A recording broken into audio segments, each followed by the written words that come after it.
Konnichiwa and welcome to Tokyo. The Olympic Games are underway. The flame was lit last night and the sports competition now is in full flow. But we're still talking about last night because it was such a remarkable ceremony. I've got the mask here that I'll need to wear if I go out into the open air. I'm not allowed to do so just for the moment because I'm having to isolate because of a close contact with a positive COVID test. But I can't wait to get out and be reporting some sport. I've got my accreditation all here. Without this, I really don't get to go anywhere.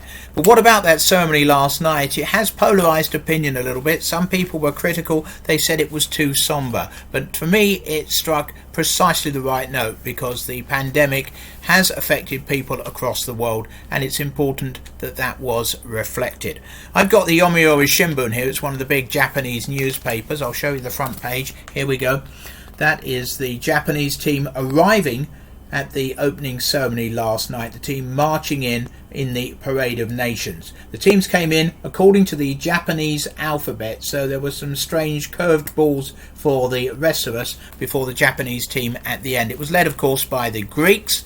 Tradition dictates that because it was in ancient Greece that the Olympic Games started, and in modern Greece, in Athens, in 1896, 125 years ago this year, that the first games of the modern era were staged. There were some wonderful moments during the Parade of Nations. Peter Taufete'efua, you remember him, he's the one who likes to take his shirt off. He was at it again for Tonga last night. It's the third successive time that he has carried his nation's flag. And when the flame did finally arrive, there were some absolutely wonderful moments, and not least the idea of having athletes who were also essential workers carrying the Olympic flag, and then some students from the three most affected prefectures in the 2011 disaster, the earthquake and tsunami. They bore the flame up towards the cauldron, and there waiting for it was Naomi Osaka, the great Japanese tennis player. Her hair was braided in cherry red, the colour of Japan, of course, and she lit the cauldron.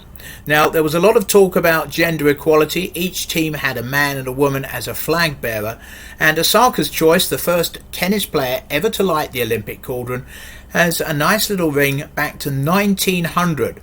The first woman ever to win an Olympic gold medal was another tennis player, Charlotte Cooper of Great Britain.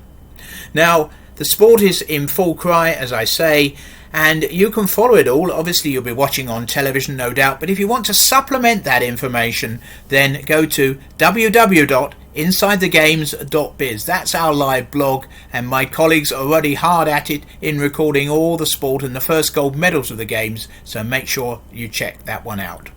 For the time being, I'm going to say goodbye, but do join us again soon because we'll be updating you with more news from these Tokyo Olympics. Sayonara.